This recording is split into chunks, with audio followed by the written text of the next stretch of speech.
Hello students, in today's class of ratios, I'll be discussing long-term ratios with you. Now, long-term ratios also plays a very important part.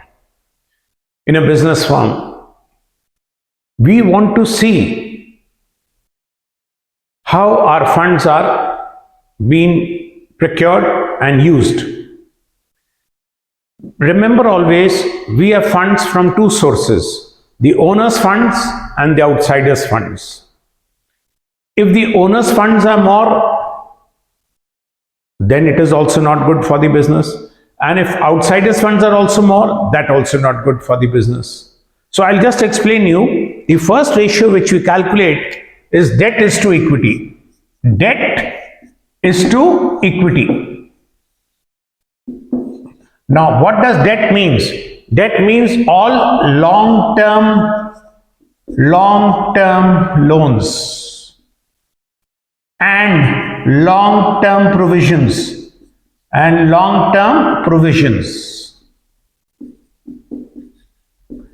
Equity means owner's funds. That is owner's funds, equity. Shareholders funds. Now basically we compare long-term loans is to owners funds. The ideal ratio is 2:1. Now what is the significance of this ratio? See, if the outsiders funds are more than 2:1, that means you are always dependent on the outsiders for expansion. If this ratio is more than 2:1, you need a bank loan. Bank will not provide you a loan. So we have to be very cautious that when we are procuring funds and utilizing funds, we have to be very sure that debt should not be more than twice the owner's funds. If, I repeat, if you are taking more of outsiders' funds, you will always be dependent on them for your existence and survival. That is not a good policy. That means the financial manager is not following a prudent policy. He is making the business firm dependent on outsiders. That is not good. I am talking about long-term solvency. In long-term survival, this is bad. That means what you have to do is that as your business grows and you have profits, so after distributing dividends to the shareholders, you should build up your reserves. And once you start building up your reserves, then if your debt is more, then slowly with the build-up of reserves, the debt will become less and owners' funds will increase. Now, another version of this ratio is total assets is to debt. Total assets is to debt ratio. Here we want to see our assets have been financed. How much out of debt? अगर आप ध्यान से देखें, basically बात हम यही कर रहे हैं. Debt plus equity means total assets. आपके पास debt plus long term funds और इक्विटी से, और आपके पास शॉर्ट टर्म करंट लायबिलिटीज और आ जाती हैं, तो आपके पास एसेट साइड का टोटल आ जाएगा, टोटल एसेट्स. तो बेसिकली हम यही देखना चाह रहे हैं कि हमारे टोटल एसेट्स में कितना पैसा बाहर का लगा हुआ है. अगर आप ध्यान से देखें, हमारे टोटल एसेट्स में भी बेसिकली अगर ये रेशियो 2:1 है, तो ये रेशियो भी हमारा सर 1:2 से नहीं ज्यादा आना चाहिए. अगर इस केस में ज्यादा रेशियो आ रहा है, तो इट क्लियरली इंडिकेट्स कि बाहर का पैसा ज्यादा लगा हुआ है हमारे एसेट्स में. That is not good. वो ठीक नहीं है. लॉन्ग टर्म सॉल्वेंसी का बेसिकली हमारा जो एम है, दैट इज टू सी कि बाहर का पैसा हमने कितना लिया हुआ है। इसमें हम बाहर का पैसा किससे कंपेयर कर रहे थे? शेयर होल्डर्स फंड से। इधर हम बाहर का पैसा किससे कंपेयर कर रहे हैं? टोटल एसेट्स से, कि टोटल एसेट्स में बाहर का पैसा कितना लगा हुआ है। तो अगर ये 1:2 है तो बाहर का पैसा भी टोटल एसेट्स में बाहर का पैसा नहीं होना चाहिए मोर देन 1:2। मतलब टोटल एसेट्स अगर हमारे पास 100 के हैं, ठीक है ना, टोटल एसेट्स 100 के, तो this should not be more than 66.67% होना ही नहीं चाहिए। अगर ये इससे ज्यादा आ रहा है तो दिस क्लियरली इंडिकेट्स दैट आपके टोटल एसेट्स में बाहर का पैसा ज्यादा लगा हुआ है। इसी तरीके से हम एक और तरीके से इसको देखते हैं, प्रोप्राइटरी रेशियो निकालते हैं। क्या निकालते हैं? Proprietary ratio. अब प्रोप्राइटरी रेशियो में हम क्या करते हैं? We compare proprietors funds. Proprietor fund को हम किससे कंपेयर करते हैं? सर, हम कंपेयर करते हैं विथ टोटल एसेट्स। किससे कंपेयर करते हैं? With total assets. Proprietary ratio वही चीज हम देखना चल रहे हैं कि टोटल एसेट्स में मालिकों का कितना पैसा लगा हुआ। अगर आप ध्यान से देखें चीजें, हम वही उसी कंक्लूजन पे पहुंचेंगे। ये तीनों रेशियो आपको ये दिखाना चाह रहे हैं। इन तीनों रेशियो का मकसद एक ही है, ये आपको ध्यान से समझना है। पहले try to understand what we are trying to do. इसको रट्टा मारने से कुछ नहीं होगा, मक करने से कुछ नहीं होगा। अब मैं आपको इसका सिग्निफिकेंस पढ़ के सुनाता हूं और ध्यान से देखिएगा कि लॉन्ग टर्म ये डेट इक्विटी रेशियो का सिग्निफिकेंस क्या है। What is the significance? Significance होता है ना, तो आपके हर बुक्स में इसका सिग्निफिकेंस लिखा होगा। The ratio is calculated to measure the ratio in which long-term borrowings or external funds and shareholders' funds are invested in the company to assess long-term financial position and soundness of long-term financial policies of the enterprise and the extent to which enterprise depends on borrowed funds for its business. मैंने आपको ये बताया। अगर ये ratio ideal ratio 2:1 होना चाहिए। अगर ये 2:1 से ज्यादा है तो ये क्लियरली इंडिकेट कर रहा है you are dependent on the outsiders for your existence and survival. आपको जब भी कभी एक्सपेंशन करना होगा तो आपको पैसा बाहर से लेना पड़ेगा। That is not a good healthy sign for a business firm on long term basis.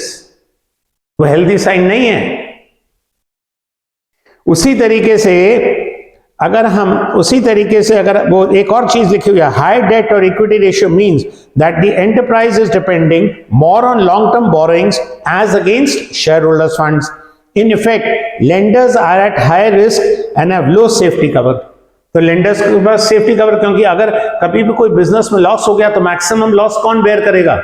Maximum loss outsiders bear करेंगे। There is not a good safety margin for the lenders. इसलिए कोई भी long term institutions long term loans देते हैं, वो sir अगर आपका ratio 2:1 से ज्यादा है तो आपको लोन नहीं मिलेगा। इसी चीज को हम दूसरे तरीके से अगर देखना चाहेंगे तो हमारे पास एक और रेशियो कैलकुलेट किया जाता है जो मैंने अभी आपको बताया, वो है total assets is to debt ratio. Total assets is to debt, मतलब रेशियो तो वही है कि वी आर कंपैरिजन। तो बेसिकली टोटल एसेट्स को हम किससे कंपेयर कर रहे हैं? अपने डेट से। तो हम क्या देखना चाह रहे हैं? सुनिएगा significance. The object of computing this ratio is to measure the relationship between total assets and long-term debts of the enterprise. Since it measures the relationship between total assets and long-term debts, loose tools and stores and spares are not excluded. It measures the safety margin available to the lenders on long-term debts. In other words, it measures the extent to which long-term is covered by the assets of the enterprise. अब सुनिए, जब भी आप बाहर से पैसा लेते हैं तो आपको अपने एसेट्स खरीदते हैं, उसके ऊपर मॉर्गेज करते हैं। अगर ये सारा पैसा बाहर का ही लगा हुआ है तो जब बिजनेस चलता जाता है तो एसेट्स जो होते हैं वो उनकी वैल्यू डिप्रिशिएट होती है because of normal wear and tear. और अगर किसी समय आपने डेट का पैसा नहीं दे पाए तो उतने एसेट्स से नहीं होंगे जिससे वो डेट अपना पैसा रिकवर कर लेंगे। तो इसलिए ये ratio again is very important. The total assets जो हमारे हैं it should not be finance total out of debt. इसमें मालिकों का भी पैसा लगा होना चाहिए और बाहर का पैसा भी लगा होना चाहिए। इसी का एक वर्जन है डेट इज टू इक्विटी को जो हम देखते हैं, उसी को हम कब किस में कन्वर्ट कर दिया हमने, total assets is to debt ratio में। समझ आ रहा है कि नहीं? I repeat now, a higher ratio means higher safety cover for the lenders to the business. On the other hand, a low ratio means low safety for lenders as the business depends largely on outside loans for its existence. In other words, investment by the proprietor is low. इसी तरीके से मैंने आपको बताया एक और ratio हम निकालते हैं जिसका नाम है प्रोप्राइटरी रेशियो। प्रोप्राइटरी रेशियो में हम क्या करते हैं, मैंने अभी आपको बताया सर हम शेयर होल्डर्स फंड्स को किससे कंपेयर कर रहे हैं, टोटल एसेट्स से। अगर आप ध्यान से देखें इधर हम कंपेयर कर रहे थे लॉन्ग टर्म फंड से, डेट के पैसे से, यहां पे हम कम कर रहे हैं मालिकों के पैसे से। बात वही आ रही है, एक ही चीज को हम डिफरेंट वेज से दिखाई देने की कोशिश कर रहे हैं, देखने की कोशिश कर रहे हैं और दिखाने की कोशिश कर रहे हैं आप लोगों को। बात वही आनी है, सिग्निफिकेंस वही है। तो ध्यान से देखिएगा, प्रोप्राइटरी रेशियो का सिग्निफिकेंस है, the objective of computing this ratio is to measure the proportion of total assets financed by the proprietors funds. This ratio is important for unsecured lenders and creditors as they can ascertain shareholders' funds invested in total assets employed in the firm and thus safety margin available to them. A higher proprietary ratio means, अगर ये higher है ratio, suppose मालिकों का पैसा ज्यादा लगा हुआ है comparison to total assets, तो there will be good safety for the lenders. So a high proprietary ratio means adequate safety for the lenders and creditors, but a very high ratio means improper mix of proprietors funds and loan funds which results in lower rate on return on investment. इसका क्या मतलब है, सुनिए ध्यान से। हमारे पास सारा मालिकों का पैसा नहीं लगा होना चाहिए। अगर मालिकों का पैसा ज्यादा लगा हुआ है तो ये भी अच्छा नहीं है, क्योंकि आज के टाइम में अगर मालिकों ने पैसा लगाया हुआ बिजनेस में रिटर्न आ रहा है, बिजनेस में अच्छा रिटर्न आ रहा है, तो आप बाहर से पैसा बोरो कर सकते हैं और बाहर से पैसा बोरो करने के बाद what happens, suppose your rate of return on investment is 20%। आपने एक बिजनेस शुरू किया, आपने 1 करोड़ रुपया लगाया, आपके ऊपर प्रॉफिट आ रहा है आपके पास 20 लाख रुपए का। अब आपको एक्सपेंशन के लिए पैसा चाहिए, तो आप आराम से 2 करोड़ रुपए और बोरो कर सकते हैं बाहर से। क्यों? क्योंकि मैंने अभी बताया डेट इक्विटी रेशियो 2:1। तो आपने 2 करोड़ रुपया बाहर से बोरो कर लिया और 2 करोड़ रुपया बोरो करने से क्या हुआ, आपको जो लेंडर्स को रेट ऑफ इंटरेस्ट देना है वो 20% नहीं देना, मार्केट में आपसे आराम से आपको 10-12% में पैसा मिल जाएगा, पर आप उस पैसे पे कमा कितना रहे हैं, 20%। तो 2 करोड़ जो आपने एडिशनल लगाया उस पर आपको 40 लाख रुपए का प्रॉफिट हो गया, और 40 लाख रुपए के प्रॉफिट में से आपको जो इंटरेस्ट देना होगा वो सपोज आपने दे दिया 20 लाख रुपए, 25 लाख रुपए, तो बाकी जो 15 लाख रुपए बच गया वो प्रोप्राइटर्स यूज करेंगे, because the ultimate owners of the business are proprietors. So basically हमारा मकसद यही है, हम यही देखना चाह रहे हैं कि किसी भी स्टेज पे बाहर का पैसा बिजनेस में ज्यादा नहीं लगा होना चाहिए। हमारा मकसद इन तीनों रेशियोज का वही है, debt is to equity, total assets is to debt ratio and proprietary ratio. अब मैं आपको एक चीज और बताता हूं, हमारे पास एक और चीज भी देखने के लिए होता है, एक रेशियो होता है interest coverage ratio. Interest coverage ratio, this is net profit before interest and tax, before interest and tax divided by interest, divided by total interest। जो इंटरेस्ट हमें लॉन्ग टर्म लोन्स पे देना है, interest on long term loans, long term loans पे। अब suppose, सुनिए मेरी बात, ध्यान से सुनिएगा, अगर मैंने प्रॉफिट कमाया 100 करोड़ और मुझे इंटरेस्ट भी 100 करोड़ देना है, तो फायदा क्या हुआ?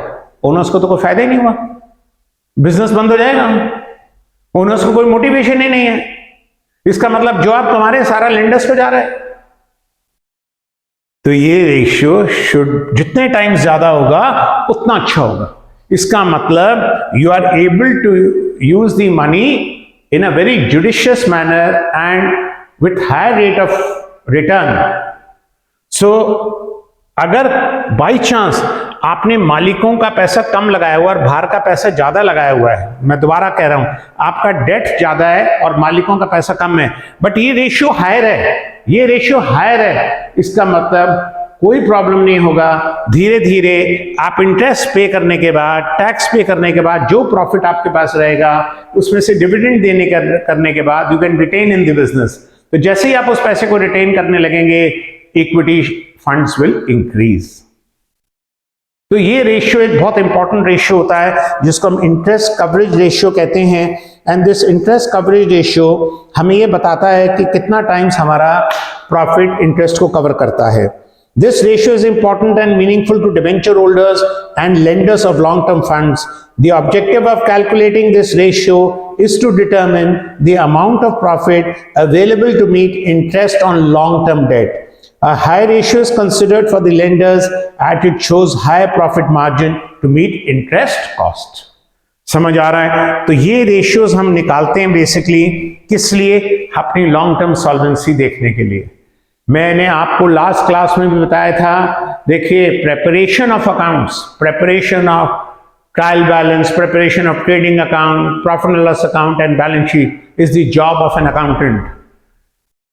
The analysis part is the where a chartered accountant comes in. His approach towards analysis will make the difference. So, one of the tools of effective analysis of financial statements are ratios. And as I told you, we divide this into 4 parts: short-term solvency ratios, long-term solvency ratios, activity ratios, that is efficiency ratios, and profitability ratios. So today I have covered the long-term solvency ratios. आपके पास जो text book है उससे पढ़िए इसको. Do your questions, because once you understand this, then cracking questions is not difficult. You have to understand the logic behind it. अगर आप बार बार कह रहा हूं, ये तीनों रेशियोज जो हमने करे हैं, debt is to equity, total assets is to debt and proprietors is to total assets, उनका कंक्लूजन सबका सेम है. खाली एक ही चीज को हम हर एंगल से देखने की कोशिश करते हैं. और उसके बाद हम एक और रेशियो निकालते हैं, that is interest coverage ratio, which gives a very good consolation to the debenture holders and long term जिन्हें loans दिए हुए हैं. अगर ये ratio higher है तो they are secured, they know that they are getting their interest and they will also be able to get back their principal at the time of maturity, because business has used their funds judiciously and business is earning good profits. Now, in my next video, next class, I will come down to efficiency ratios, activity ratios. Revise. God bless. Thanks.